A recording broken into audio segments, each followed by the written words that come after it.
after 4 sets. Tight na tight po tayo dito.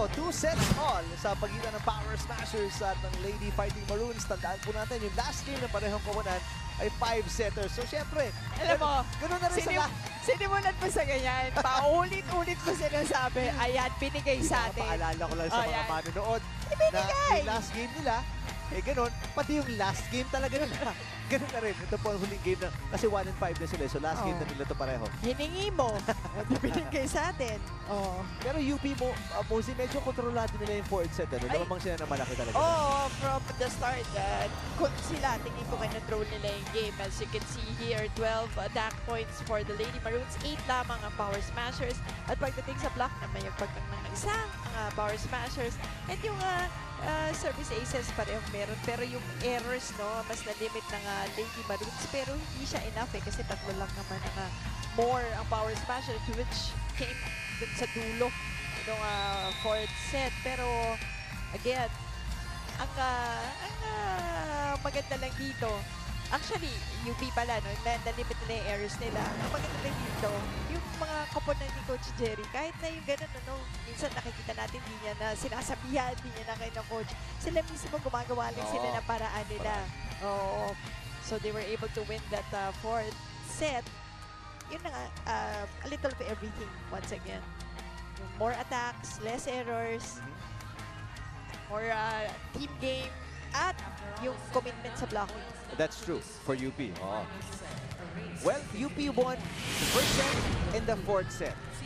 Second and third set, pinanalo ng Power Smashers. Set number 5, hanggang 15 lang. Tingnan natin. Uy! Grabe naman yung acrobatic shot doon ni Esguerra. That's right. Nagawan lang na paraan at inulit-ulit ni Picard. Binigyan ng second chance. Estranero. Gallego, papunta kay Prado. Kay Ling, mababa. Free ball, binigay doon ni Molde. And yung swipe na baba, Esguerra pupuntos. And I like how she did that last play kasi nakita niya may dalawang blockers na dun sa harapan niya. Iniwas ng todo-todo kaya medyo sharp yung kanyang angle. Was able to get that point.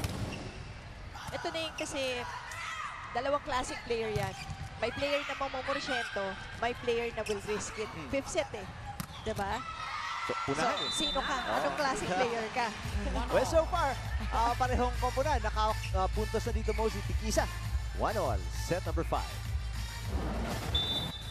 Ang masakit sa record ng Power Smashers ay sila yung may pinakamaraming fifth set na puro talo. Tatlong fifth set or 5-setter na puro talo. Tingnan natin kung mababago yun ngayon. Puntahan muna natin itong report ni Angelique Manto.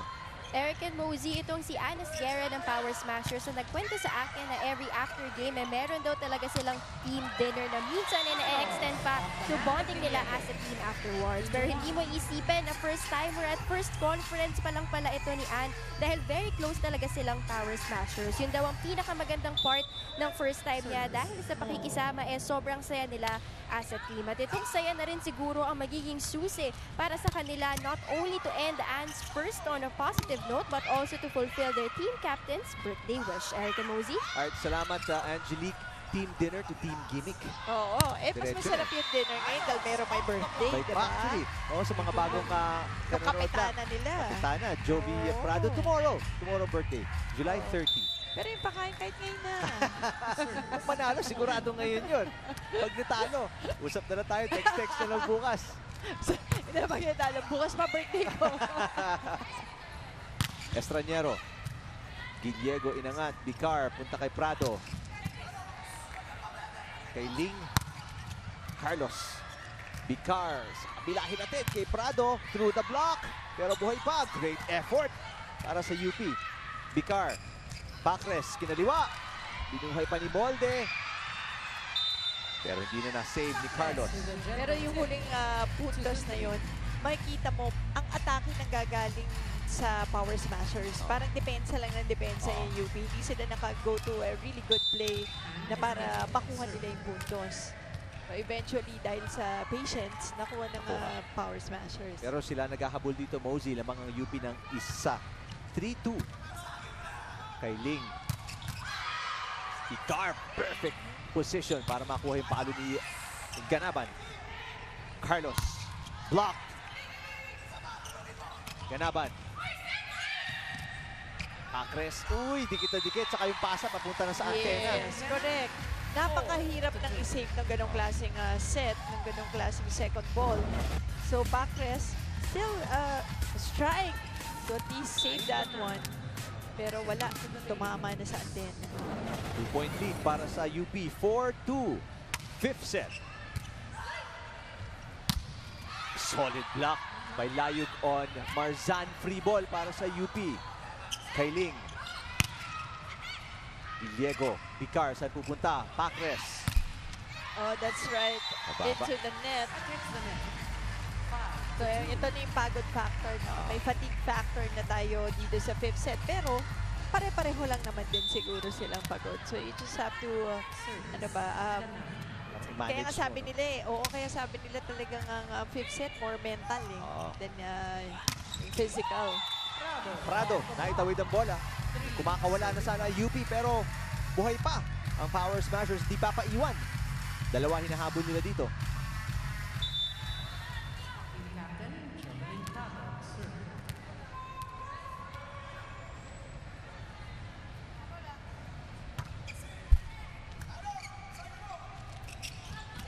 On part hit Nice from play. Layug. Wala kay Layug. Si Layug, slowly nakikita mo na nagiging kumpiyansa siguro dahil sa ginagamit na rin siya ni Coach Jerry. And again, that height mo siya. No? Oo, paano man namang hindi, Paano kung ba yung matatype bibigyan ng niya? exposure. So far, Arocha with 13 points already. Prado and Pacres both with 12. So, ang ganda ng hati-hati. Pero sa kabila, Carlos with 19, Molde with 17, and Ganapan with 8. Service ace doon. Kita-kita nyo para sa UP. Lamang sila dito ng 4 timeout para kay Coach Desma. Alam niya naman, di ba? Sabi nga, gaganong-ganon nila yung bola. So, dapat nakatutok agad na ang tauhin nila. Tapat-tapatan nyo na. Hindi yung, mahirap yung umahabol ng step. Sana kung ganon kayo kabibilis step eh. Bagal na yung step nyo eh. So, tapatan nyo na agad. Kung saan nakatapat, nakatayon ganon, tapat nyo na para pag tumalon doon, nakasunod na kayo kagad. Kasi huwag yung tingnan nyo kagad yung taong bablakin nyo. Kaya wala kayo eh. Siyempre, dinig mo na yung frustration kay Coach Ness. Last Yes. game ng Power Smashers, last game ng UP Lady Fighting Maroons dito sa Open Conference dahil tanggal na po sila, hindi sila aabot. Isang panalo lang sila in 5 losses. And fifth set na. So, And fifth kumbaga, set na. pareho namang may tsansa. Diba? Hanggang dulo na ipanalo itong match na to. And so far, lumalamang na nga itong Lady Maroons. Nababa para kay Marzan, tinulak lang kay Ling. And pupuntos na naman si Layug. Back-to-back points for Layug. And change over tayo. Mozin, 5 na tong kalamangan ng UP in a short 5th set. That's right. And yung Lady Maroons, mukhang mas sila yung relax in this fifth set. Natutuwa ka sila at Layug ang namamayagpag. Hindi yung 1-2 punch nila na si Carlos at si Molde. Although, kota na yata si Tots Carlos at Isa Molde, no? Oh, and 19 at 17. And Tsaka hindi bantay. Kasi siyempre, isipin mo kung ikaw yung nasa kabila, ang isipin mo dyan, kay Molde yan. Molde. Tsaka kay Tots si bibigay. Carlos. Ngayon, si Layug naman. Layug. Sinusurprise sila ni Layug. Over-receive para kay Prado. Carlos blocked. Estraniero isiset papunta kay Carlos. Off-speed. Yes! Tuloy-tuloy ang pagputos ng UP dito. 9-3 na ang ating talaan. And ang ganda ng pagbari dito ni Carlos. Yung second try niya, nakita niya nandun pa rin yung blockers. Went for an off-speed. Got the point. Habang tumatagal talagang humuhusay, tumatalino si Tots Yes, Carlos. ganun naman talaga, no? Sabi nga nila, kung bigyan ka na ng chance sa maglaro ng maglaro, talagang dyan ka Pilitin mo na. gagaling. Oh. Service ace para kay Estraniero. Ako, ito na yung binabanggit mo kanina sa iyong mga observations. Hindi, pero talaga naman, doon sa tatlong na 5 sets ng Power Smashers, tatlong talo. Tatlong talo. ano? Lahat yung talo. So masakit para kay Coach Nance Pamilar. So sana hindi namin naman nila parang mental stigma on their part na parang pag 5 sets, talo na Talo na, agad. oo. Oo, kasi Pero ito parang bakit? Yun nga eh. bumibitaw, Mosey. Yun nga. Yun yung dapat mawala sa kanila. Dahil stats lang yan. Wala Oo. yan. Oo. Oh, linya. Parang linya, no? Pero ang puntos na punta sa Power Smashers dun. Oo. May check ball ba? Si Layog na naman. And this Layog. time, check. Medyo mababa yung ball Pero, check ball. So, UP on the way to getting a win in a 5-setter dito pagkatapos matalo in 5 sets kontra sa Cool Smashers. Tipped by Molde. Arocha, malakas! Ayan na. May check ball daw. Wala. Puti. Swerte na check ball. So, point goes to the Power Smashers. Pero, yung lack of energy ng Power Smashers in this set, kailangan matanggal sila dyan. Oo. Tsaka yung mabagal nilang simula, Oo. Mosey, ano? Nakasakit sa kanila yun. Block si Layog, buhay pa ang bola. Itatawid lang ni Kailing. Arocha.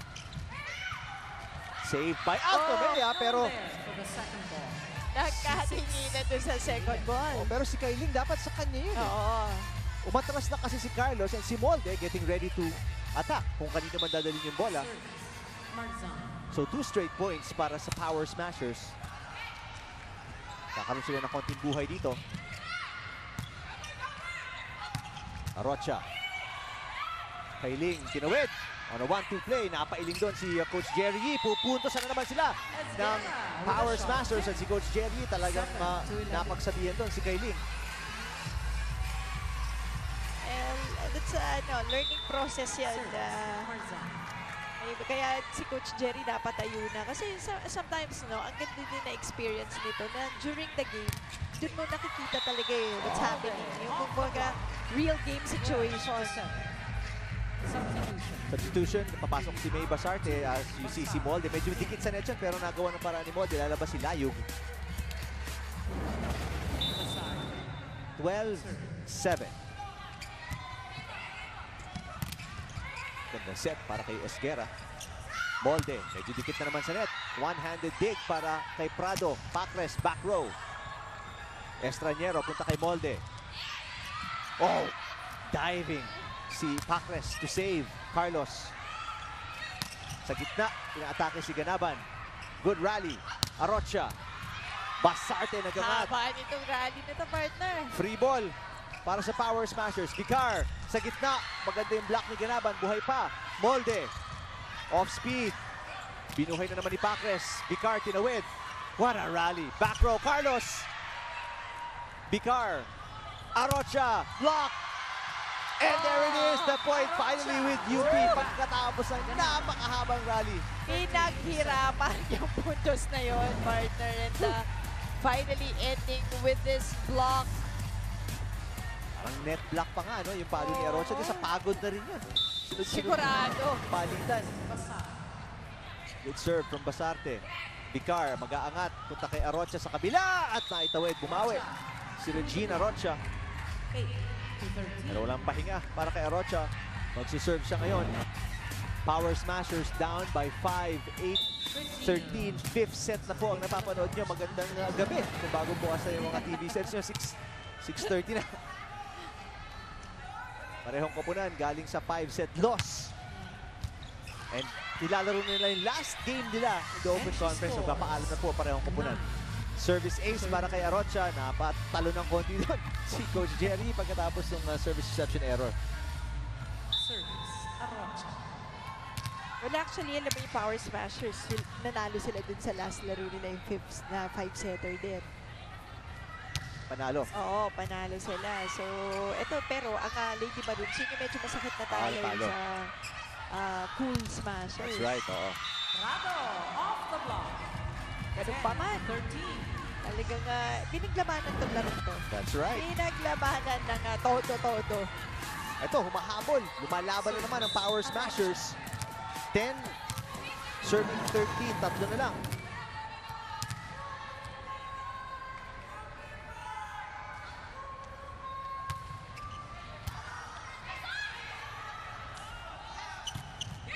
Ayun nga, partner. Tama ka. Oo. Parehong talo. Parehong talo. Oo.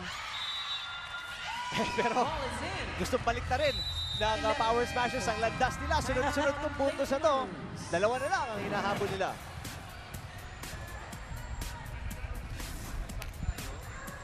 Eh wala.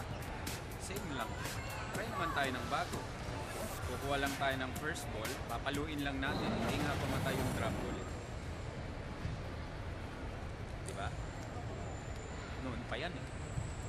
Kailan natin sasagutin yan? Keep your form, palo ka lang, hindi ka matatakot. Come on.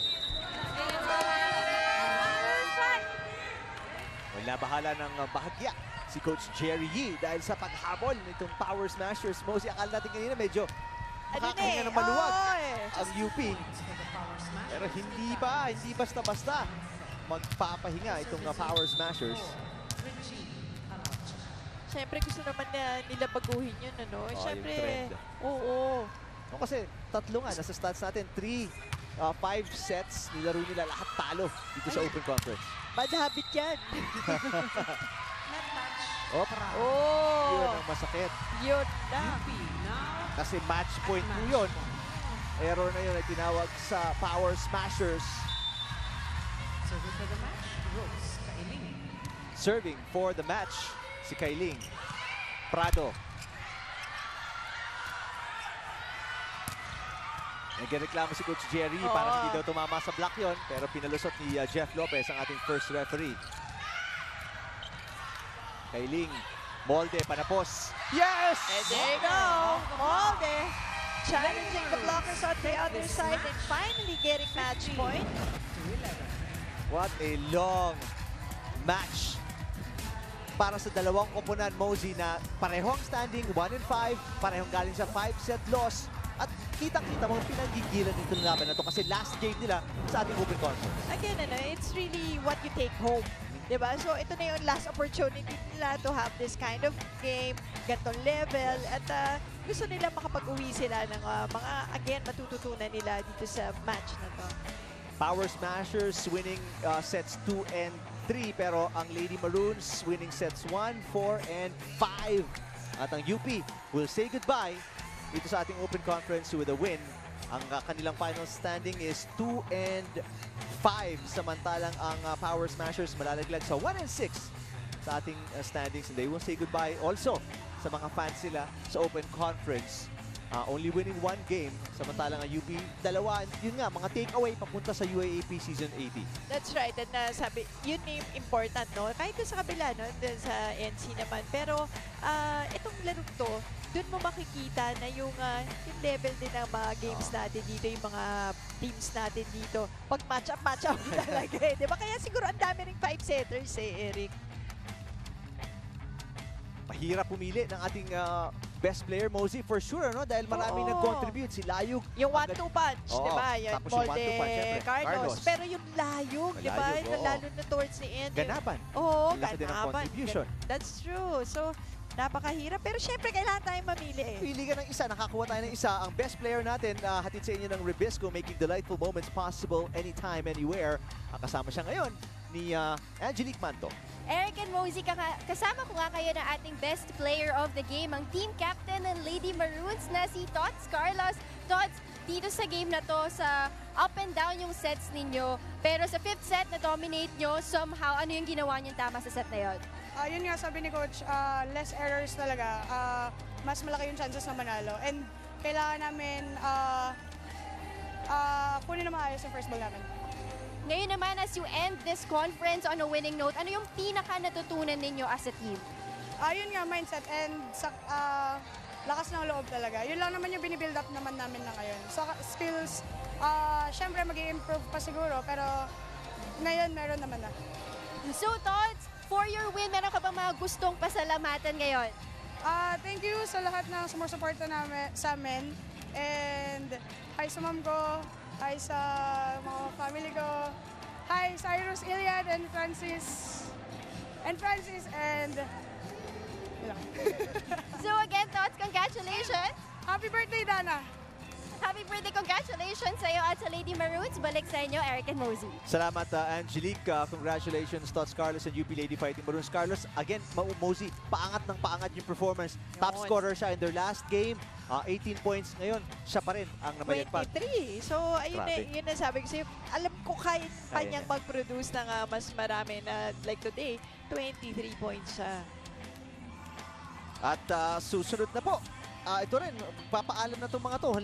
Playing in their last game sa ating Open Conference, ang Adamson Lady Falcons kontra sa Abante.